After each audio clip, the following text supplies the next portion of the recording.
All right. So, so today I want to show you a very casual lettering style which is based on cursive lettering. But I'll give you a little bit of background. So cursive writing is just the writing that is done for more, I guess, practical reasons. Like when you all the scripts that we know of, even historically, even if you have something like a hieroglyphic script, a Roman script, Greek script, for that matter, even Devanagari script, all of them had a formal style of writing where the letters were very clear, distinct, written in a manner that gave them that seriousness. But then, if you want to just jot down a few things, write a note to somebody, you don't have to make it that serious. So that became the second version of the same script, and that version was the casual version for everyday use, and that was called cursive. So we know cursive as letters which are joined to each other, but that is just the nature of the cursive hand of the Roman or the Latin script. However, that is not what cursive would mean. Now, hieroglyphs had a cursive hand that was called demotic, and that was when you look at this script, it looks almost it almost looks like Arabic. Then the Greeks had a very casual cursive hand also. So when it comes to the Latin script, the reason why they started writing, it was written in a smaller hand or in a cursive hand, is there's quite an interesting history to it. So the Latin alphabet, I think you can say, might have been invented sometime around 200, 300 BC, and then around, or even more than that, in fact, because it borrowed from the Greek alphabet, which borrowed from the Phoenician alphabet. So the history beyond 2000 years ago is also maybe 2 or 3000 years before that. So, as the Latin alphabet started being used, communication between people across Europe started increasing. And over the next 1000 years, that alphabet percolated into other parts of society as well, largely into the uh, used by the church and maybe by royalty. So decrees were written. And the church, in fact, grabbed onto this and they started writing Bibles. So they would commission Bibles from monks so that monks had something to do, other than the fact that they were also evangelizing the religion. So I guess the Catholic Church did a lot for preserving and also developing the Latin script and education and reading and spreading letters all over the continent, at least. This is only related to the Latin alphabet. In the East, there was a different development of all the scripts, different evolution, different purposes. So that is a different story altogether. Today we'll speak only about the Latin alphabet. So around 800 AD, when uh, Charlemagne became the king, I guess, the conqueror of Europe, he commissioned an English monk, I think he was English, called Algonquin, to consolidate all the available scripts. So, in the time from the Romans, that's 2000 years ago, to about 800 AD, that is 800 years later. This is now, this would be 1200 years ago. The Roman script had been adopted and changed in form by different people based on how or what they could write. And one very important thing that changed at that time was that the Roman Empire had been split in two parts, the East and the West. And because of that, the the, I guess, trade of paper from Egypt to all of Europe suddenly stopped. And European or the West European countries had to figure out a different material to use. So by the time the 800s rolled around, the Europeans in, let's say, everything from, or what would we consider Western Europe, they were all using animal skin. And how you write on animal skin differed from how you could write on papyrus. So the scripts had to be modified. Some of them had to be crunched so that you did not need so much animal skin. It was very expensive to get that, whereas paper was much cheaper. So there were, in fact, more books owned by people around, say, 100 AD than 800 AD, just because the material had changed. So the Gothic script that we learnt last time came during that time, because then you see all the letters are crunched, there isn't too much space for ascender, descenders, and so on. But Charlemagne also said that reading all those scripts was getting very difficult. So then they changed the script and made them into capital letters, which are called majuscules, and small letters, which are called minuscules. So from then on, you have many scripts that use both versions. And in the beginning, obviously, there were very few rules, very little grammar and punctuation, but all of that evolved as the purpose of reading changed. So this brings us to about 1400, 50, 60-ish, when Johann Gutenberg decided to make the printing press. So when he started printing, that allowed for more books to be created, faster and cheaper. He was also by then printing on paper, not on vellum, although there are certain samples of vellum still in some libraries, but he printed largely on paper. Now, paper started becoming available through different sources, and these books started going everywhere. The more the books went, more people learned to read, more they could possess. So then education started becoming big. And one could argue that because of this is what led probably to the Renaissance, because suddenly people could read more and they could discover more, write more, pen down their thoughts. Now, as this script has started becoming used by people more and more for, say, businesses, or even for schools or for teaching, you can't expect everyone to write like how the monks wrote. So then a new cursive was born. And this cursive was called the English round hand. So the English round hand was still written with a broad edge pen, pretty much like the pen that we used for last week's class, the Gothic class. And these pens were often carved out of quills, like a goose feather quill. But goose feather quills, again, are very fragile, but they take a long time to process and to cut. And you could use them maybe for a day or two, and then you needed more quills. So it was just a very painful process.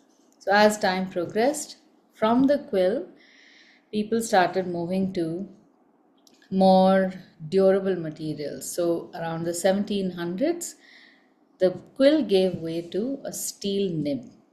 And the steel nib did a lot, and most people, I think for a good 200 years, people were using steel nibs.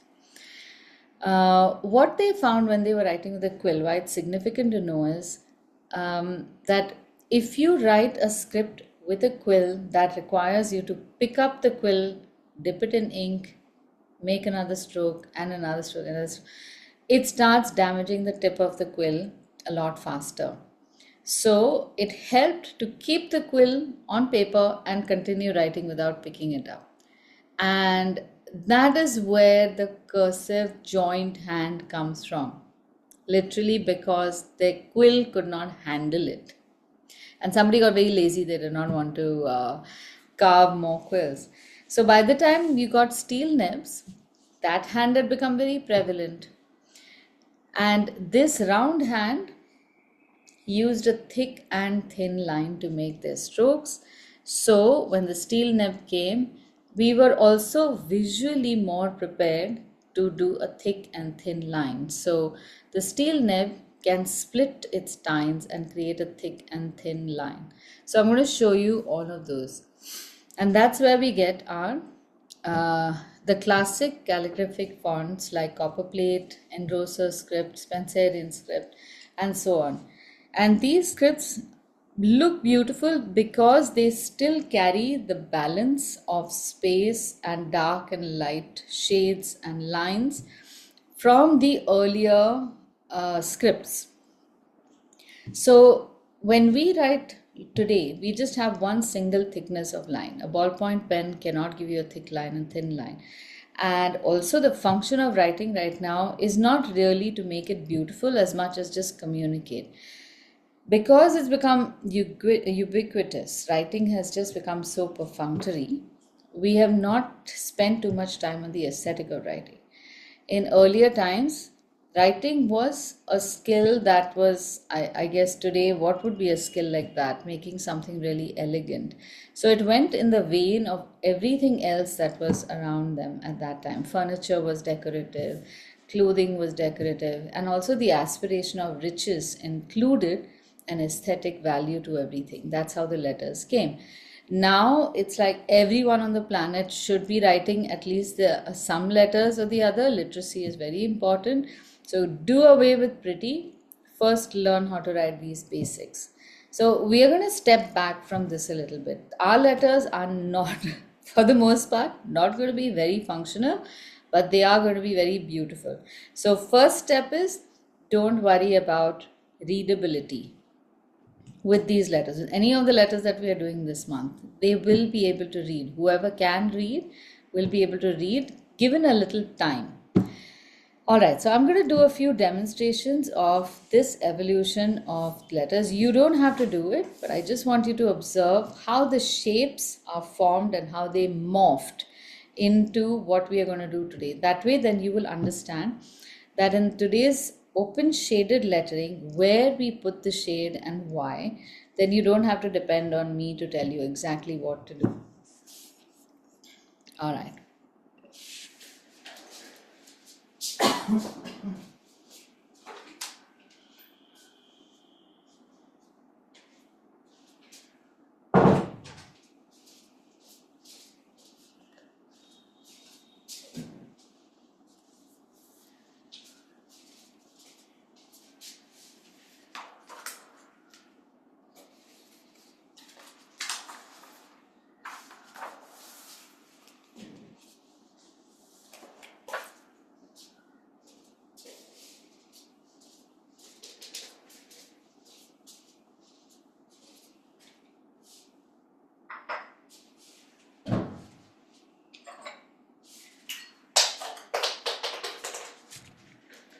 So I have these couple of quills that I have cut. Very amateur. Someday I will learn how to cut these, that we don't get geese very easily here. But I have found a peacock feather. Actually, any tool that you can cut, dip into ink and make marks with works. So I wouldn't say that you should only do one thing or the other. Of course, the goose feather will be the best to use, but up till then, I'm going to use this one. So, to give you an idea of how this round hand worked,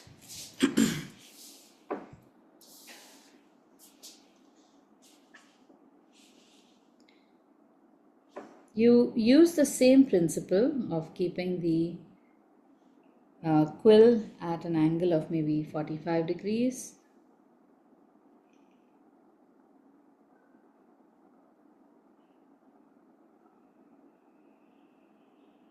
And created very careful shapes.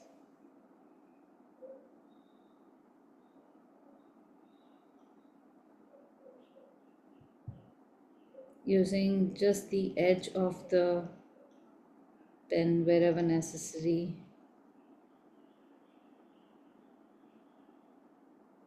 And as far as possible, maintaining contact.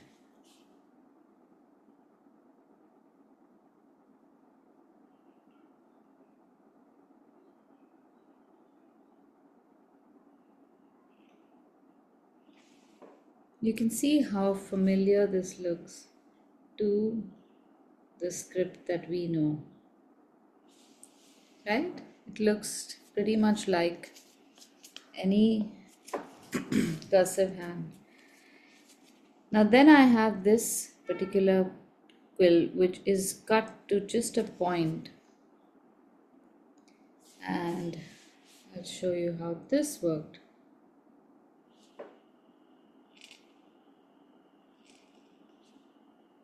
So I get a few thicknesses here,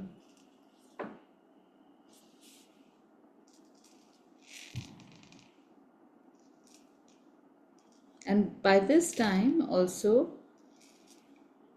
writing at a slight angle made you move much faster. Then finally they use tools like this. This is a steel nib which can flex, and the shapes that we can create with this look somewhat like this. I'll make an upright cursive first, but I want you to see how every time I'm making a downstroke I can split the nib and create a thick line. And this is the principle behind the beauty of classic calligraphic hands. So all the strokes that come down use, or most of them use, a pressure stroke. So we get this thickness. But I cannot press the pen to make a thick stroke when I'm going up or when I'm going around. So based on this now, we are going to draw what's an open shaded script which looks like this, where I'm going to translate the dark parts into hollows.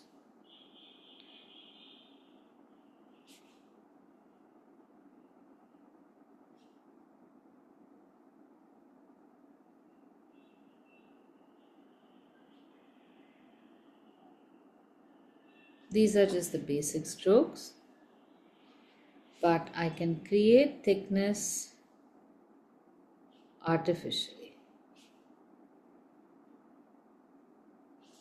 and make my letters look exactly like as if they were written with a, a traditional tool. So this is called open shaded lettering. Okay? Alright. Now, to begin with, whenever you are writing a script, first rules are always draw a baseline.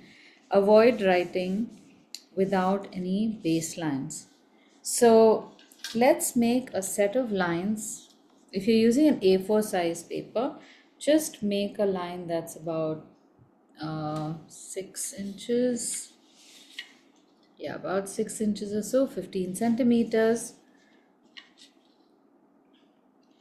Leaving about 1 inch from the edge, and make a series of lines about 1 centimeter apart.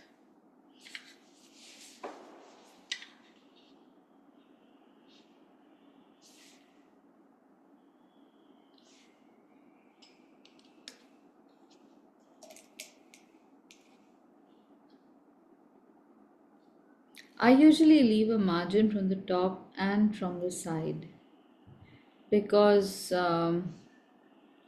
it helps the eye to focus on what you have written and enjoy a relief space between your artwork and the boundary of the, it creates a boundary between the artwork and the world outside. It's not bleeding into the world in a sense. So the 8-inch rule is because when you make lettering that is too wide, anything beyond 6 to 8 words, your eye cannot focus, and it it loses its concentration when it's trying to focus. So, whatever content you have written in that space beyond the area that you can focus on starts losing its meaning. And by the time the person comes down to the second line or third line, reading becomes so tedious that unless it is like a agreement terms or something, no one will bother. So write short, brief sentences, small lines. They always work better. They're more convenient, more comfortable. Aditi, Yeah. are we making a grid? No, we're not making a grid. We are just Okay, doing because you horizontal. added dots at the bottom, right?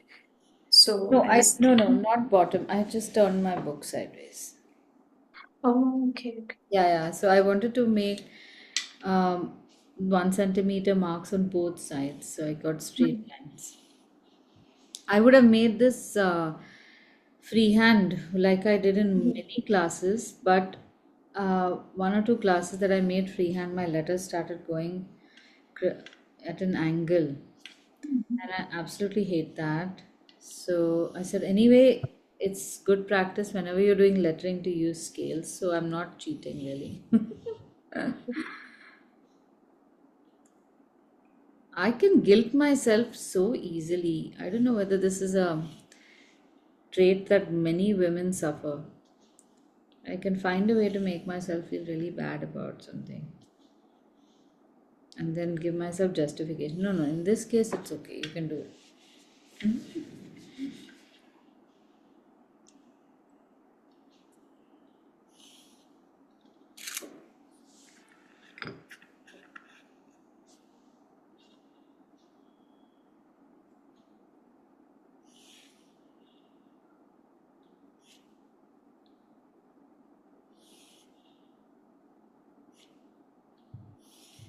So, when we're writing these scripts, the classic scripts, we base them on just a few strokes like Lego bricks. You have few shapes that you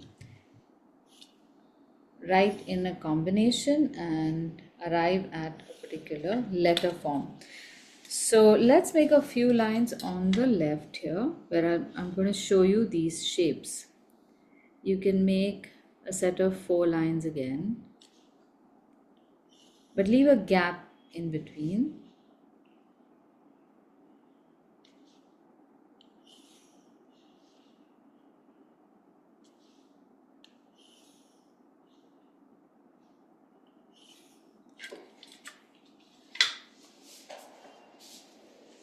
Like last time, I'm going to go over certain terms that will be useful. So the first one is the baseline.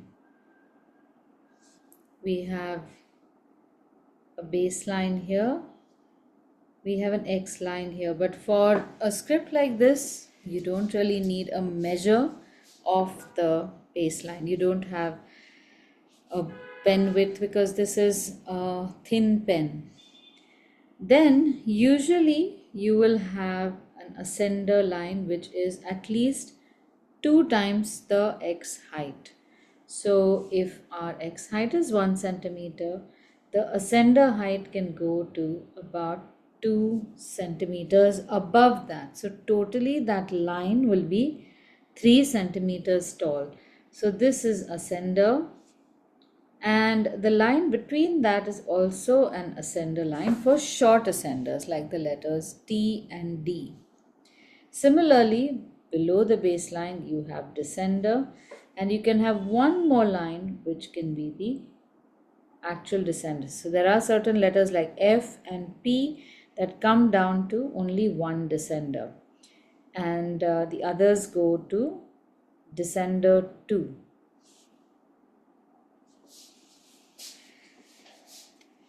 So that's your line terminology.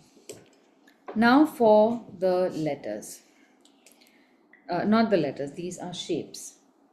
The basic shapes that you make are like this, and I'm going to show them to you with the shade, with the artificial shade. You come down straight and then you turn a little to the side and make a shallow line exit outward. This is your connector line. So this is a down turn, and to make the thickness, you will just make a straight line some distance away from this down stroke, but make it straight down. You will not make it parallel to the earlier stroke. And the reason for that is, like we see in the earlier strokes written or the letters written uh, with the pointed pen, when you're making a turn, you have to maintain what's called a hairline.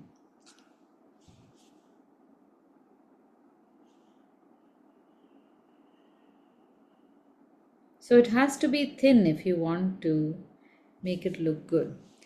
And this fat thing is just called a shade. That's where open shade or open shaded comes from. So if we make this red line go all the way around, the bottom will start becoming fat, and we don't want that. This is a downstroke. Then we have an upstroke, which is the opposite of this. So you enter with a very shallow line like this, a shallower line, slightly rounded, and then go straight down. For this stroke, the shade will come on the left hand side. So always on the inside part of the curve.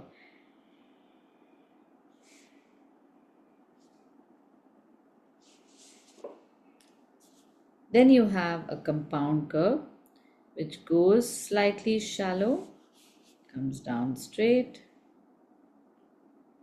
and goes shallow again. Now here it can be tricky depending upon where you get a thickness. There is a different, more technical way of making this shape, but I will allow you to make the thickness either on the left, like in this case, or on the right in this case, so that the area occupied by this curve and this curve is more or less the same. So let's make it from the left. But you can't go straight down, you can't make it flat here. So you start turning it in a little before the blue line is turning, so that it creates an illusion of this rounding.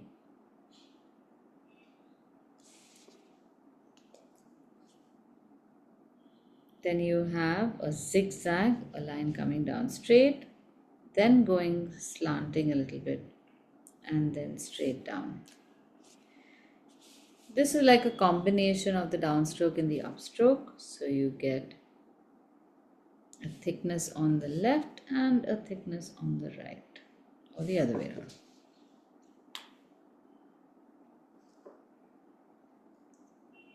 Now we have ascenders. So we have the first ascender, which is a short stem that will be slightly short than the first ascender, comes straight down and then goes outward. So as I come down, I make a very sharp turn to the left. To the right. And I'm trying to maintain the same thickness throughout.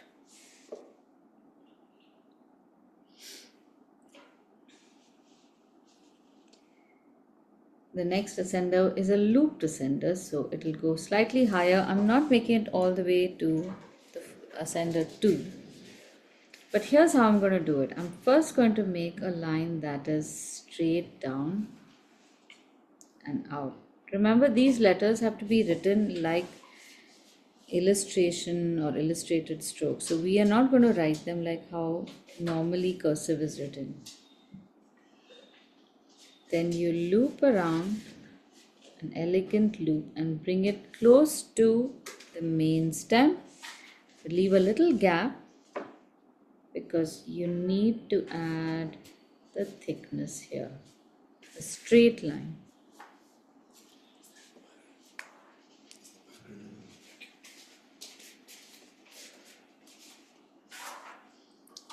So the loop also is, as you notice, doesn't have to look like it's a continuous line. There's a break here, right? You can make that break.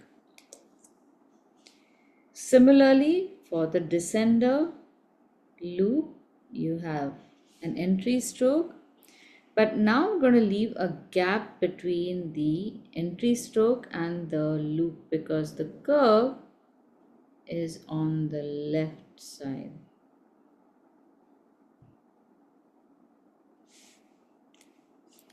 So I'm going to add the thickness on the left side. And again, just a straight line. So all loops must end before the X height. If you're coming from the top, the loop has to come and join the main stem above the X line or just at the X line. For the descender loop, the loop has to come back and join the stroke just below the baseline. So these are the basic 7 strokes with which you can make all the alphabet. Oh, wait a minute, there's still one more. The main one I forgot. That all these letters are based on. Okay, making a second bunch of letters.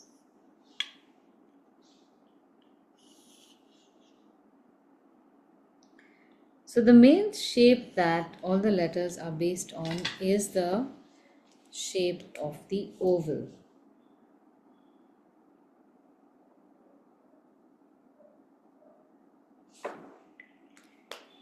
In an oval, we've got the line that turns to the curve is on the left also, on the right also. So where do we put the shade? You might get a little confused and want to put the shade on both sides. But whenever you're getting confused, try and figure out how you're making that shape. We go from the left downward and from the right we go up. So if we are going up, that means it does not have any shade. Wherever we are coming down, we need to put a shade. Here again, you might be tempted to follow the curve, but the better way is again to make mostly a vertical line, but this looks very artificial. So we will turn this line just ever so slightly to the top and to the bottom. And this is something that we can do in many curves, even over here, sometimes, but it's just so delicate that you can barely see it.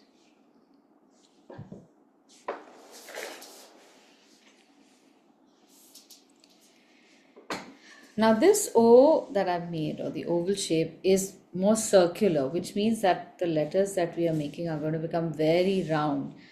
But more elegance comes when the circle is not too wide. So we can further narrow this and make it slightly more upright and narrow, and then modify the curve. Now the oval is like the mother of all the shapes,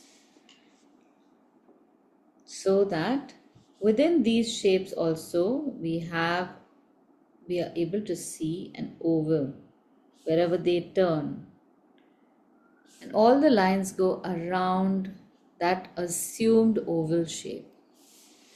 So if I'm writing the word bat, for example, I have to visualize a string of ovals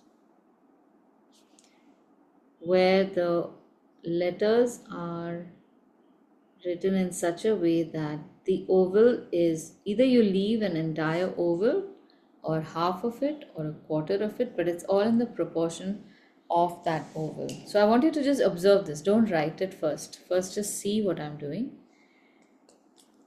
So if I want to write the letter B, B-A-T, I'm going to write the B here and then go around this oval. Then go .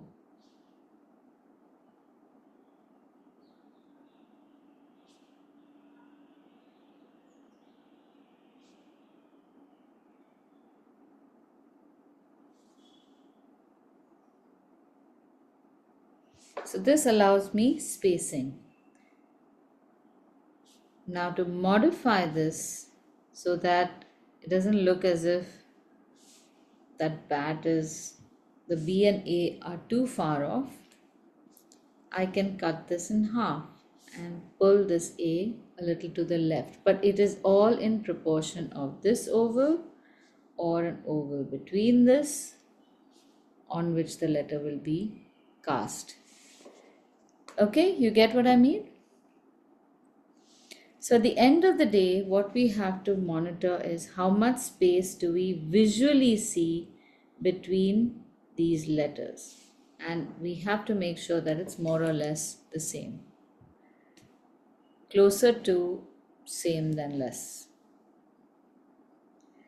Also, you will notice how all the letters are sticking to the curves of the oval as truthfully as possible. That is where the genetic of the script will show. So in the case of letters like these, the ovals are at an angle.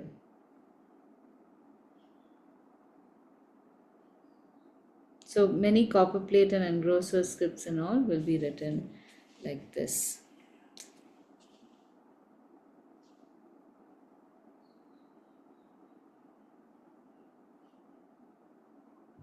Halfway.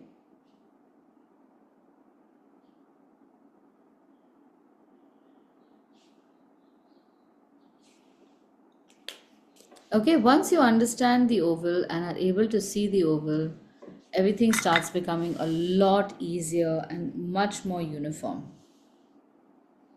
All right, let's begin now. So I'm going to give you the small letters and we will join them also. Of the lines that we've drawn, the third line is going to be our first baseline. And we are going to write the letter A. So this is how we do it. An entry stroke, that's a little dragging from the ground, and then a beautiful oval shape like this. From there, remember you have to make a B a certain distance away. So visualize that oval touching the A and go around it. So right now in the beginning, don't worry about the space between the letters. It may or may not work, but you will know how to change that only after you have made the first few letters. So focus on the letter. This is B. Come outward. Make C.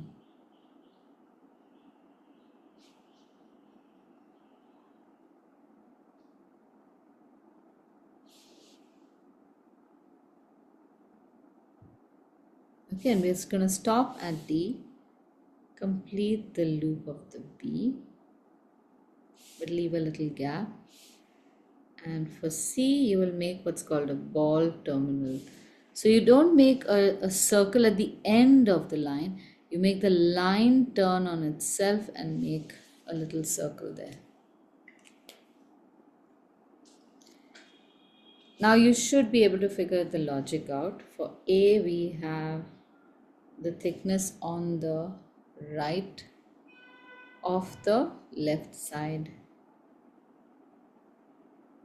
The downstroke will have an thickness on its right. The loop on the B will have thickness on its right, coming straight down. Everything is on the right hand side.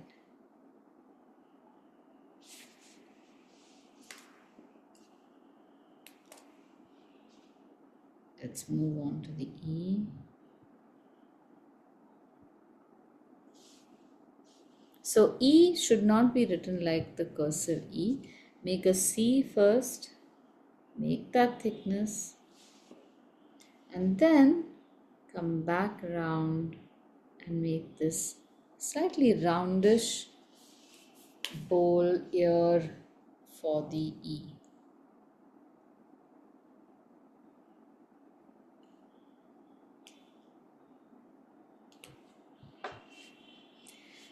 Now the exit stroke of the E is too close, so I'm going to make my F a little further, making a new exit stroke because the space between the letters is more important for me.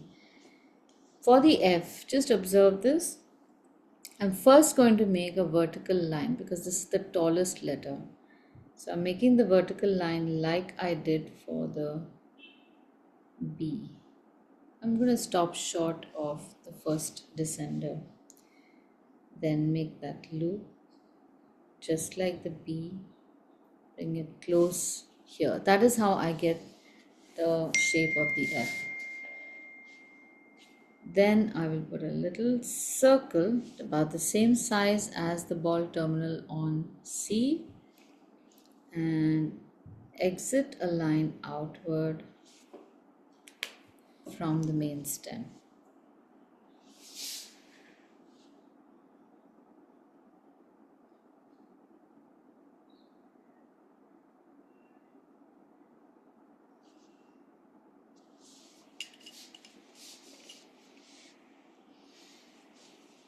Archana, hold the book when you're doing this. That way now your hand remains a little light. Okay, I think my G also won't fit here because the line has gone too tall. So I'm making a separate place for G. Now G is a tricky one because remember how our descender is now going to turn towards the left. So its thickness is going to be on the left. So that means that after we have drawn this oval shape, we leave a little gap about the size of our thickness and then make this loop.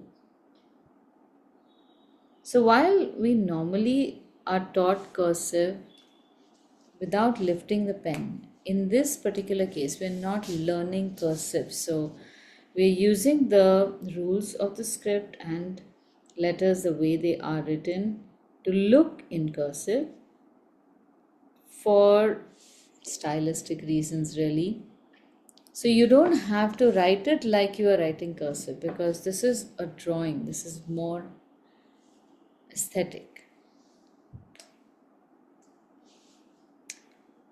I think you get the idea now. H is going to be like this, but before we make the arch on the H, I will make the loop, the thickness of the loop, and then I'm going to attach the arch from midway of the H, going up, coming down, and then going towards the I, then a gap, and make the J.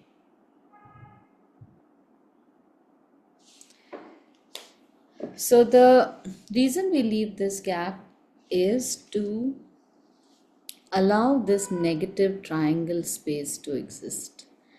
So while our letters are nice and all, you'll notice that there are these triangular spaces which almost work like foundation stones for the letters. They will perch the letter up and give beauty to the form by just being uniform throughout. Similarly, we have spaces on top which also help us to isolate the nice curve of the arch and enjoy that implied oval. There are very subtle things in lettering which are lost now because of how we don't pay attention to these forms. But like in any art form, you learn, it's the nuances you enjoy.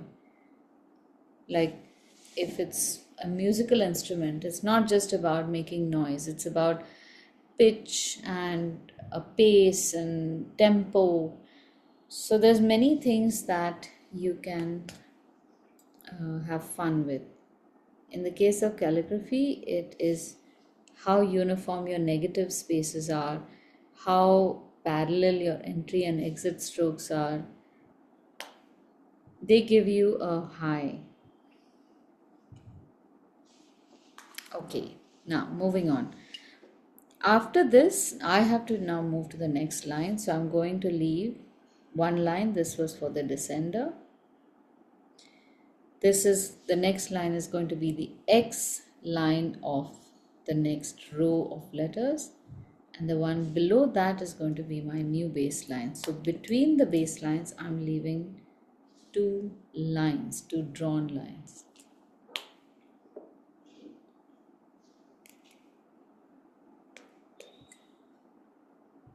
So this allows me two spaces above X to ascend my lines to. Right, now K, fairly simple, pretty much like H. First make the loop.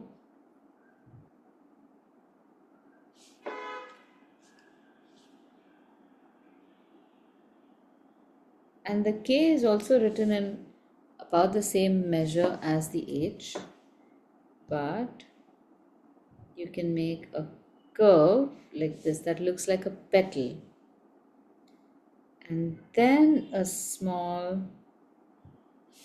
um, arch. It's like a baby arch of the H. Depending upon how you have made this arch, you can either put the thickness on the left or the right, so long as the space within this looks like it's the space within the H, or maybe just a little less but not too little.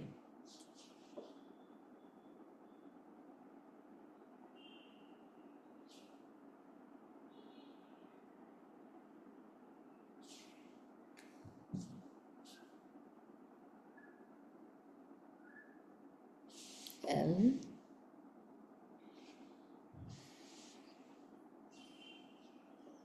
M has got an entry stroke that comes from the top. So it's going to be a little complicated. I'm visualizing an oval ending here and an oval ending here.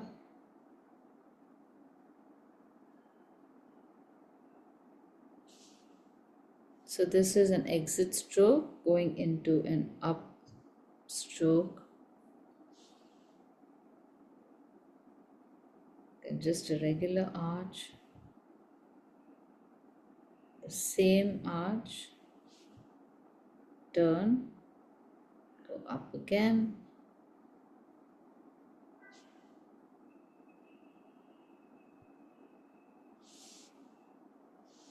Now for the M and N,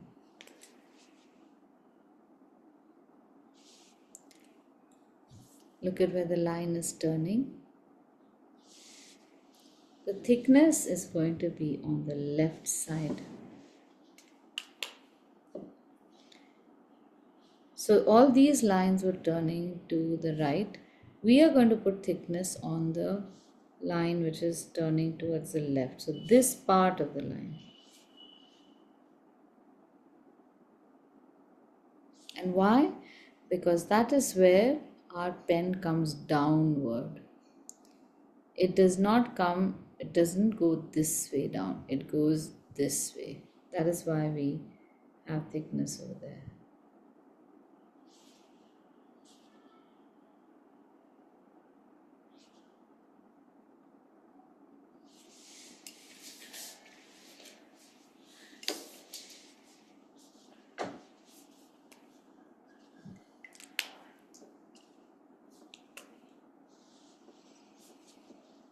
O.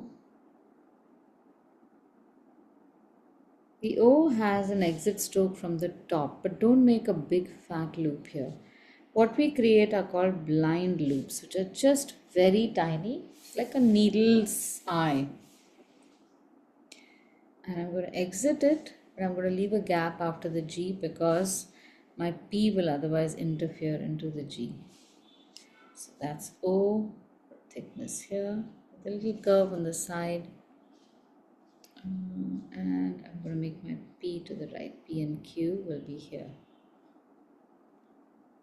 So P again is a fairly long stroke, and it's just almost like a letter with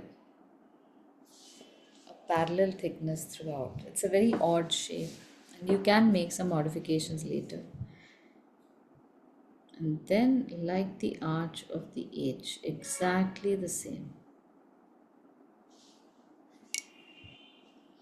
Now I also want to show you that, like I told you about this compound curve, you can put a thickness where you see fit. Now if I put a thickness on the left, I have to see if the space consumed inside the P is going to be the same as H or N. Is it the same or less? But I can also put my thickness outside. So then in that case, I will first make a curve and then come straight down. So what I want to demonstrate is that this script is a loose script. It's based on classical script where the rules are very strict.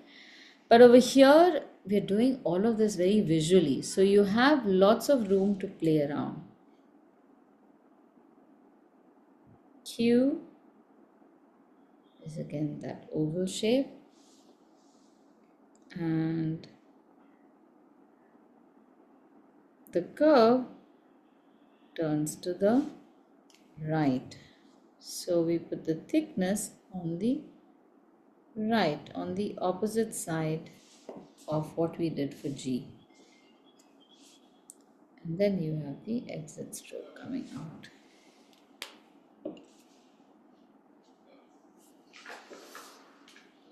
Okay, are you with me? Pace is okay? Yes. Yeah, yeah. Okay, good. Okay, moving down, same measure.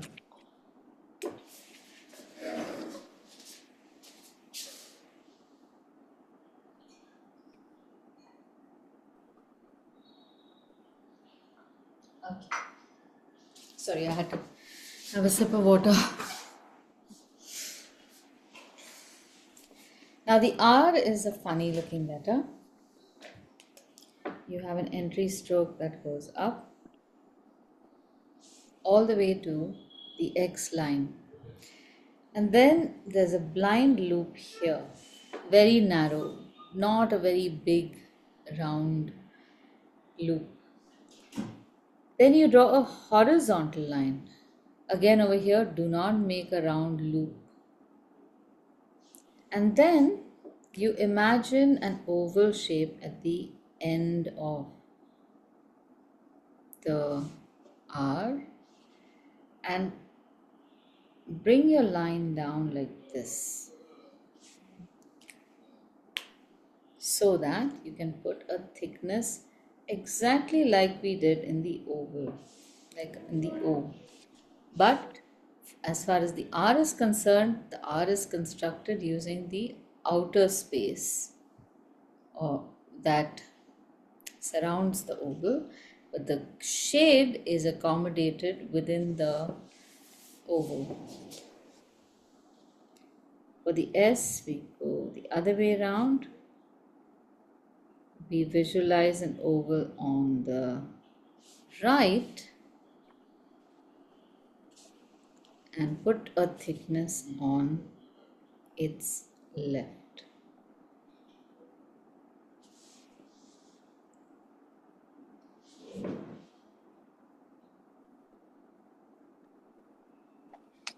Now, P is simple. For U, we have to have more space because the U will have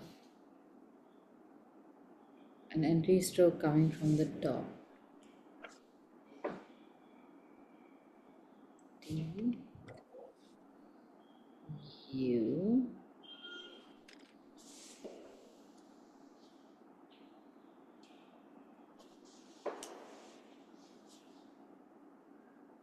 V.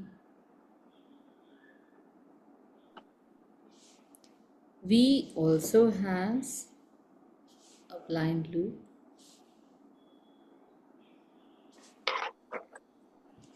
And this thickness will come on the right hand side. And then W.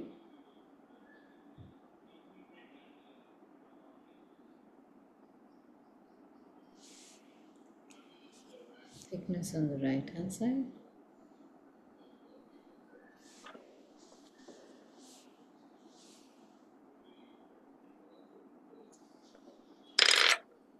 Okay, I'm ending the W here because I want to show you X, Y, Z separately.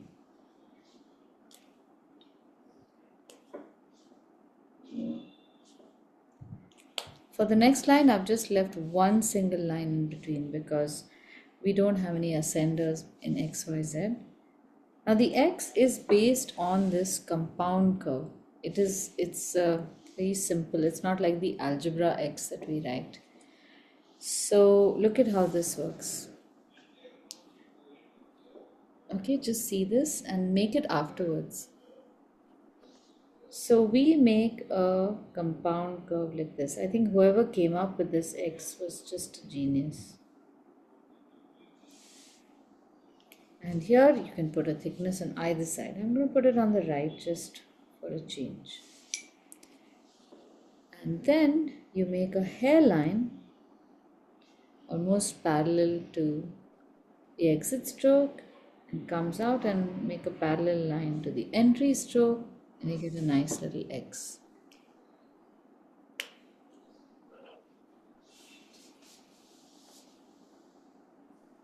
Remember that the central stroke is vertical. If you make that slightly angular, then your X is going to look like it is like a swastika gone at an angle.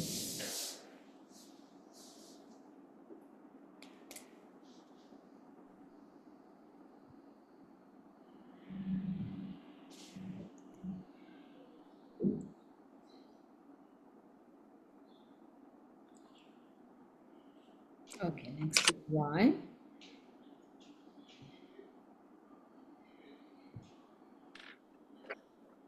Leave a gap after this U shape because we have a descender loop bending towards the left.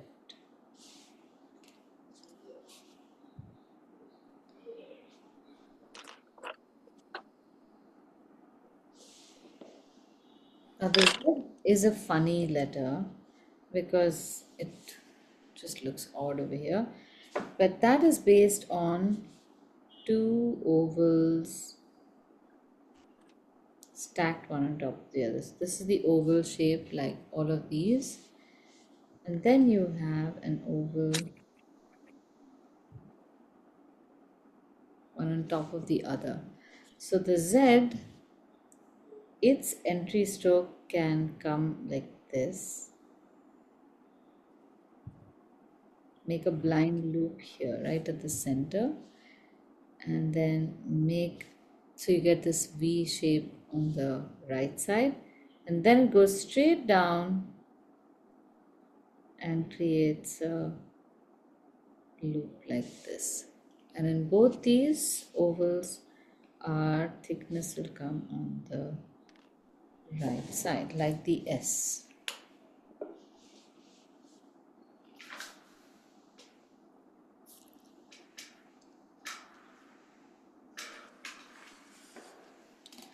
And that's our minuscule alphabet. I'm going to make majuscules also, and I'll share that with you. But I wanted to show you this step by step so you understand the principle. Now I think you will be able to do the majuscules also pretty easy once I show you the picture, right? Okay, so let's try writing your names now. I have some extra lines here. So here goes.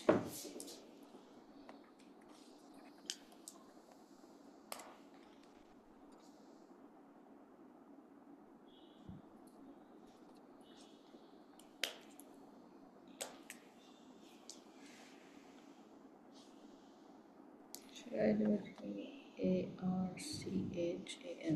I don't think your name is going to fit here. So I'll just write it here.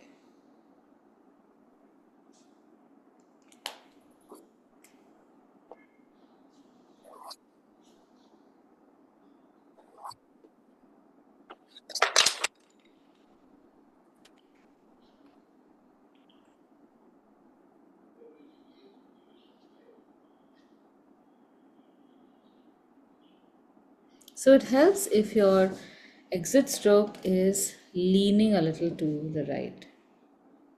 It gives more room to the letters to sit. If you make it go up, then they sit too claustrophobic together.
Okay, are you getting this? Any problems? Any hurdles? Yeah, I find difficult to take the hand.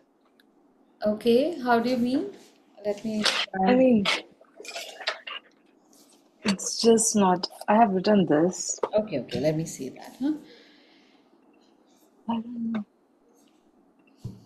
Okay, yeah. This is a good But start. Tell me what, huh? yeah, no, in between like H and F to leave the gap, little space. Mm-hmm. I mean, in the loop in H to leave the space in here. That, do you think that could just be practice? Yeah, Okay, so I guess this is a craft that does need a lot of lettering practice. So it's one thing when we are drawing some letters, and it's one thing when we are uh, okay, how do I put it? So we are using the same lines like we would make for a drawing. Let's say you want to make a building or a person or a flower or something. You have to make pretty specific lines, right? But you're not you're not making a technical drawing when you're making a flower. Mm-hmm. So while you know that a line has to go somewhere, reach at some point and curve and whatnot, if it goes a little off a few here or there, it doesn't make a difference. Now it's Mm-hmm. the same line when we have in a letter form like that. While we are trying to keep it casual, we still have to make sure that certain thicknesses are exactly the same. And that is where we are not practiced in literally making a line or starting to make a line knowing that if I start the line here exactly, this is exactly where I want the line to be, unless you have made it. So when people say, "Oh, lettering and calligraphy need so much practice," I hate it when people just say, "Just practice every day." There have to be specific things you should identify and say we need practice for. And one of these things is knowing exactly where to start a line, to make a line, the distance away from, and the length and the shape that you want it to appear on paper as you visualize it. So the gap is between what you see in your head, what you want for your illustration, what you are seeing your hand do on paper, and what your hand can do just because it's got so much, just a certain amount of practice making those Mm-hmm. lines. So when you focus and say, I'm going to draw a set of parallel lines, that becomes practice.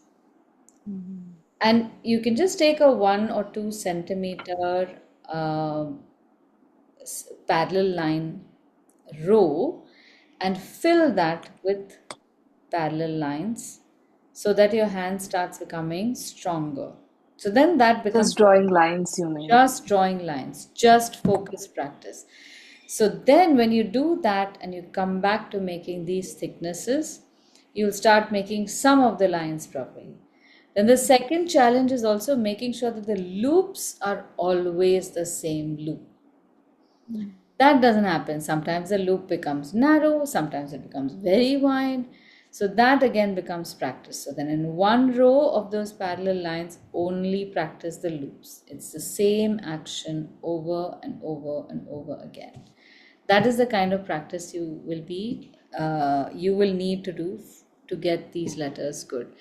And believe Mm-hmm. me, this is the easier practice to do because when we work with calligraphy and we use pens like these, hours and hours and hours, we are trying to perfect that thickness with just using this one nib. So we are modulating our pressure, we are monitoring the angle of the line, the length of the line, and we have to keep dipping the pen into ink, so the consistency of the ink, so there's lots of things that come together. So this practice will really help you to build that strength in your palms and your fingers. So Deepika, Archana, you are on Art from Home group, right? Yeah, so Deepika, I don't know if I've added you onto that. On that group, all the students are practicing doodle art this month. Mm. So every morning I give them a task that they have to do. It's just a pattern which they have to figure out how to create. Just some Mm. doodle lines and all. So I will forward you all the designs that we've done this month and I'll add you to the group also. So from tomorrow onwards, you can access those and just practice for 10 minutes or something. I don't think you take Okay. more than that. That was for strength building for all the students. So you Mm. can do that as well. Okay. Okay, good. Yeah, this is much easier than the Gothic I felt. Yeah, bound to be. But still, you'd be surprised. There are people who find this easier. There are people who will find Gothic easier. It's all subjective. I'm open to anybody doing anything. All right. Okay, so a few things that you can do with this. I just want to show you the future once you are Mm-hmm. well versed with this. So a few flourishes and everything can come in handy, but we will do a class on flourishing later. So don't bother right now. Right now, just keep things simple.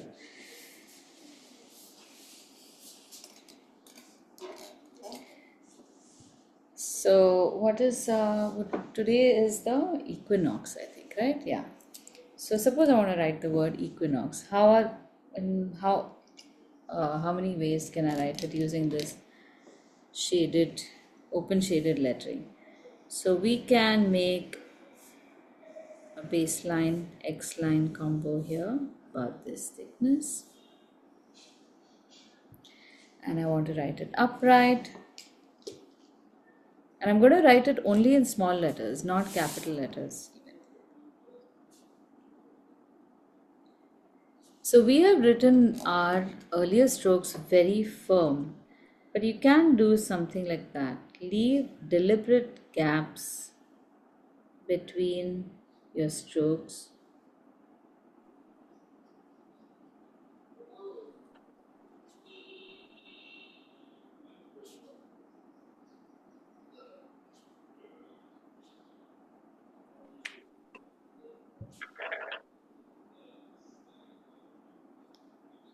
and allow your hand to fly on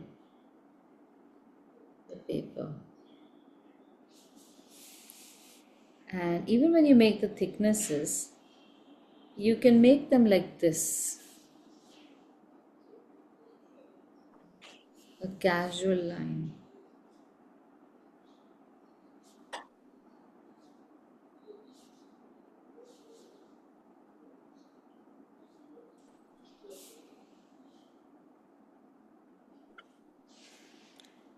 So, because we are making our thicknesses artificially, we don't have to make them that boring shape that everything has to be perfect. Then we can also add some color to this, and that color can also be very casually added. So, like make your pencil line or color go outside of this word deliberately. You don't need to make it stay within the lines. That gives so much character to the letters. So you can really communicate an emotion with this. Now the same letters can also be turned uh, on their sides at an angle. This is what eventually you can do when you become a little more comfortable, and also write at an angle. So when we do our calligraphy uh, in class, the script that we choose, we are practicing is one of the scripts is Engrosser script, and that script is written at an angle of 55 degrees. So the oval is turned on 55 degrees. So I have arbitrarily made this angle, but I'm going to write the word in such a way that it looks as if the angle is the same visually.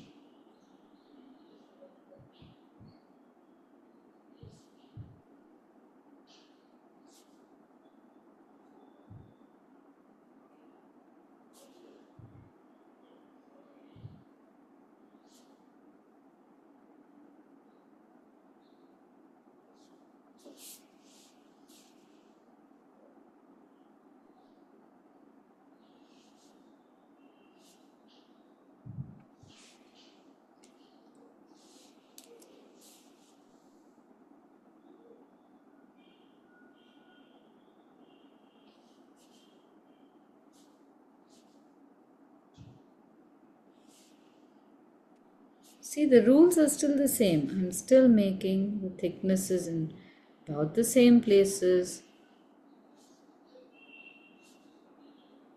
but it can look so different.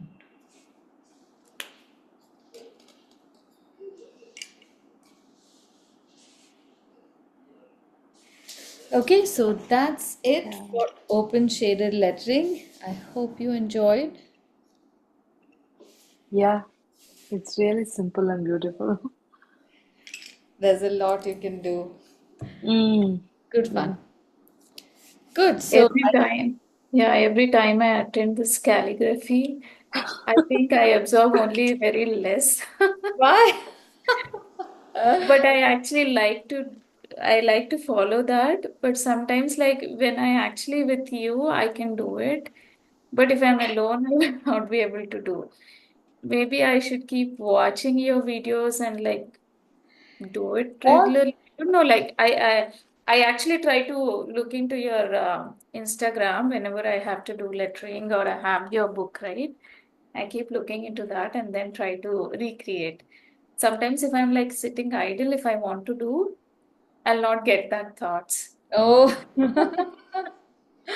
but if you whenever you're doing it, and if you have a problem, you might not be able to put the problem in words. All you do often is make something and you say, I don't know why it's not looking good. Even if that is the case, click a picture and put it on the group so I can address it. Usually, there are few, just 4 or 5 things that make lettering look good. And if that is not happening, then they don't look satisfactory. So, one is baseline. All your letters must stick to some baseline. That baseline does not have to be straight, but whatever it is, your letters need to stick. Unless, of course, you're doing that modern calligraphy where your letters are all over the place, then that's a completely different ball game altogether. Second thing is that the spacing within your letters and between your letters must have some kind of uniformity. So it does not mean that if you're writing big fat letters, the space between letters also needs to be big fat. No.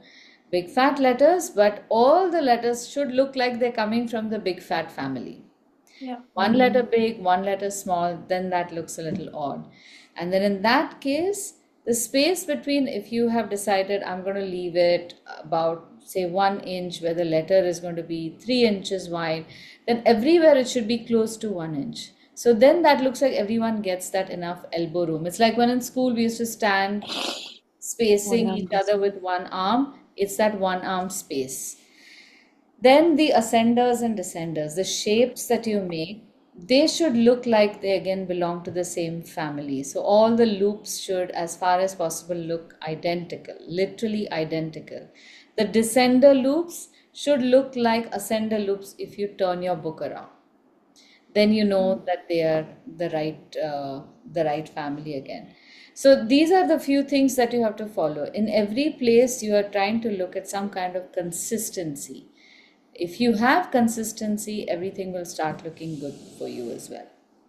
I'll just So, write down these points for you so then you can keep them handy. Thank yeah. you. So this is called open-handed lettering? Open shaded lettering. Open shade. Open shade. Mhm. Okay. Okay, so I guess that's it. Now, next week we will be doing more contemporary lettering. So that means now that you have this background, I won't have to bother explaining to you about baseline and spacing and things like that. So we're going to start applying this and we're going to write a whole bunch of new kinds of letters and put them into things like quotes or labels or whatever, so that you Mm. know that all these things that you have learned in the past 3 weeks can be used every day. That way you'll get more practice in. Okay. Yeah. Thank you. Okay. Thank you so much. Thank you. Thank Good you. night. Bye. Good night. Bye.